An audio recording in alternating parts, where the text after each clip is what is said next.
Welcome to Flawless Shoe Reviews. Today I'm reviewing the best New Balance shoes on the market. It's an update from a release that we done earlier in the year, as there's been some updates to several of the models in the New Balance range. I'm going to break down the key features from the perspective of a foot and ankle specialist to give you an idea of what shoes affect your gait in certain ways, how comfortable they feel depending on whether you're walking, standing in them or using them for running.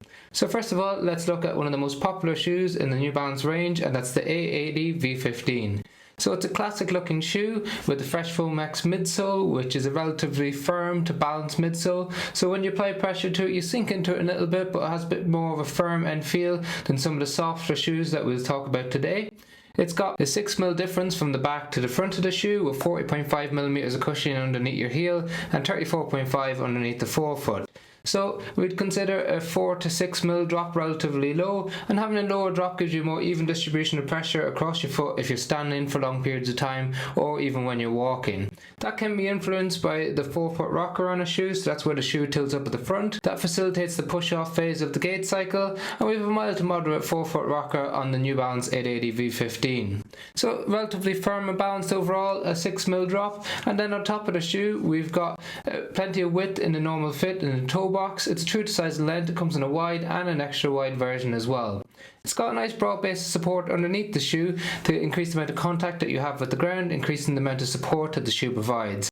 Alongside a very stiff heel counter at the back of the shoe that wraps around your ankle, cradles it, and tries to help those pronation moments when you initiate contact with the ground.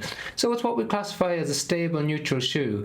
Neutral being a flat bed inside the shoe, unlike some of the stability shoes that we'll touch on later on.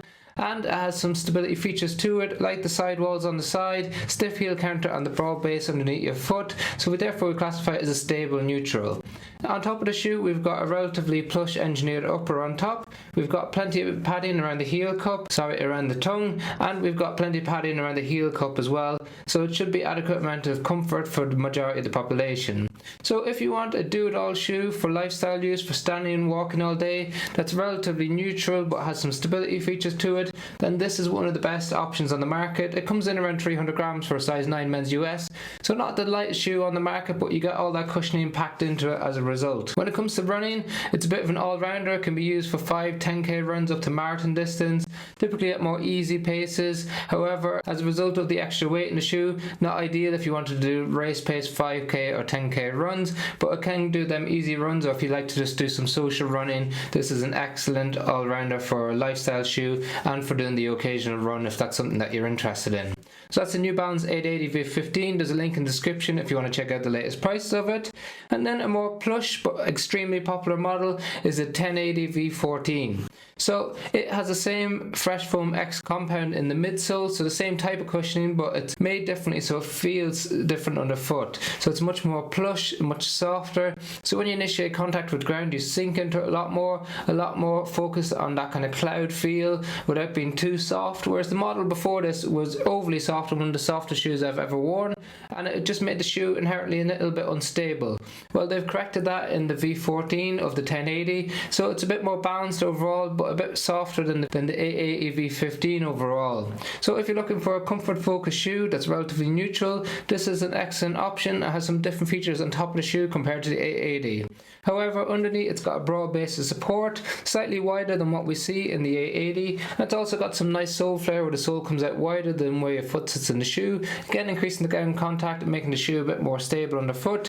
It has larger sidewalls on the outside and the inside of the heel compared to what we see in the 880. Now, sidewalls are where the midsole comes up, cradles your heel to try and provide extra elements of stability, and they're more necessary in shoes that have softer cushioning because they compensate for the softness of the cushioning to add extra elements of stability.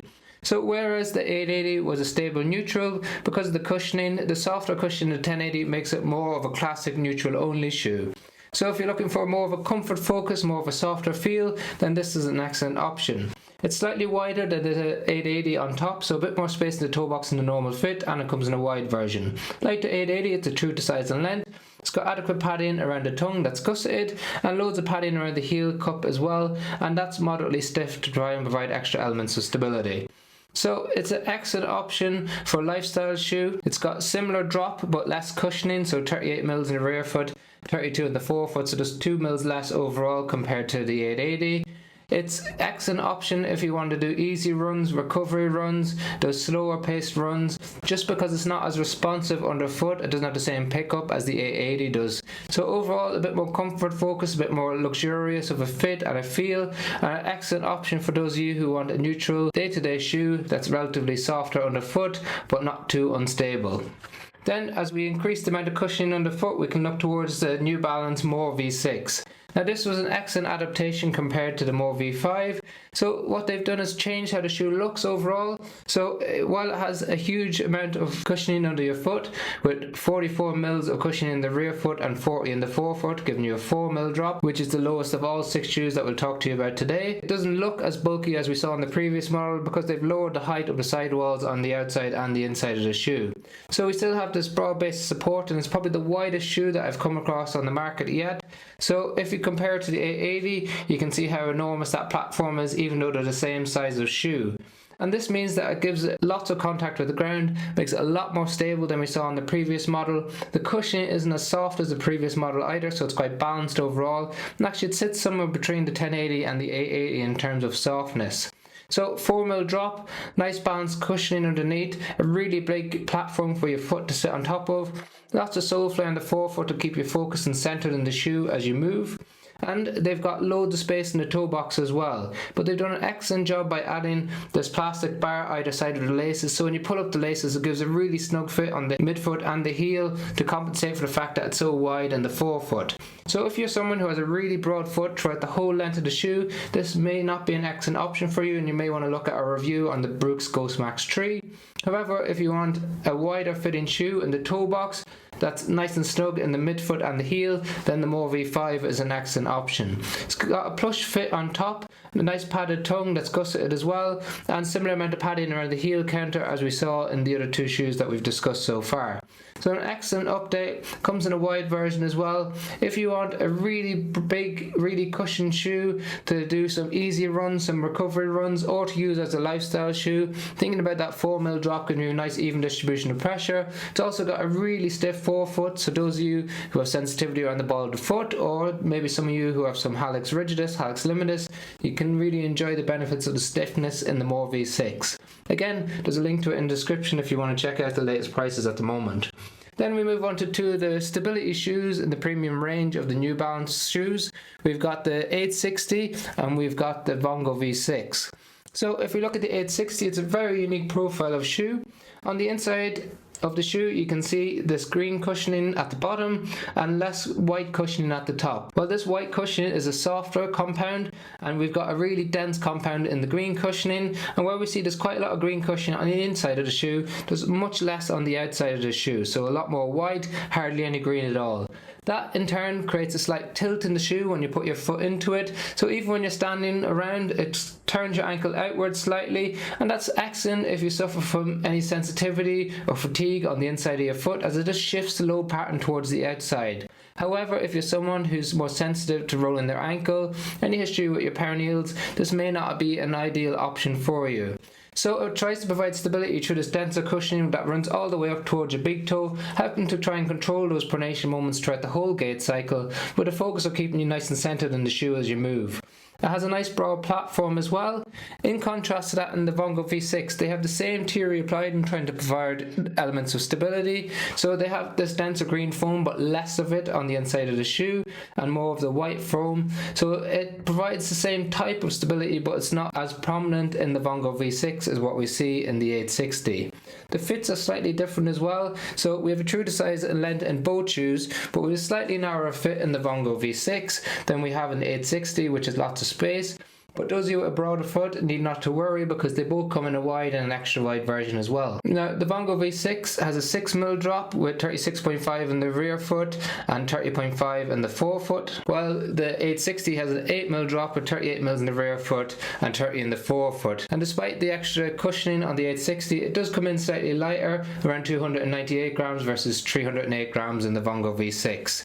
In terms of responsiveness and feel, well, the Vongo V6 is slightly firmer feel underfoot, while the 860 is a little bit softer underfoot. You sink into it a little bit more and it's a bit more comfort focused. We get that firm feel which adds extra elements of stability in the Vongo V6. So both are excellent options overall. The Vongo V6 is more of a mild to moderate stability, while the 860 is more of a moderate to max stability shoe. They have a unique profile, and just a caveat about how they affect your ankle, it's important to consider when you're picking them up.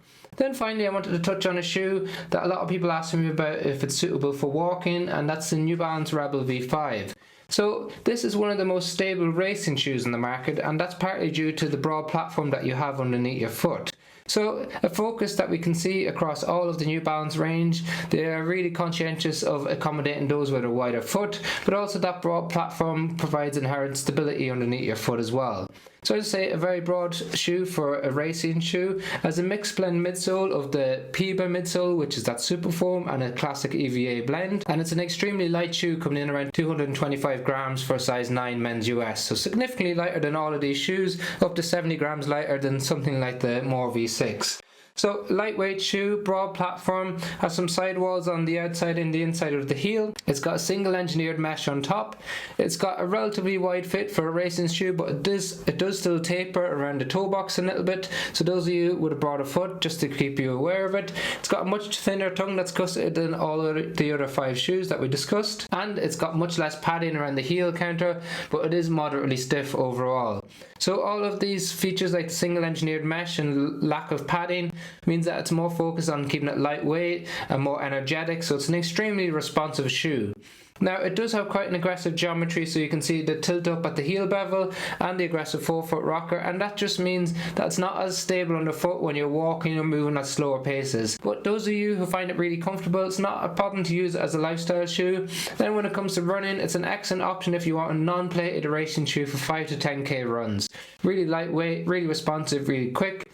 For those faster workouts and those longer distances, you might prefer something with a bit more padding underneath your foot, but it can be used for up to marathon distance running. However, if you have any questions on any of these 6 shoes or any other shoes, please drop them in the comment section below. I got links to all the shoes in the description if you want to check out the latest prices. Otherwise, if you just found the video helpful or interesting, liking, sharing, subscribing does make a massive difference to us. Thank you very much for watching.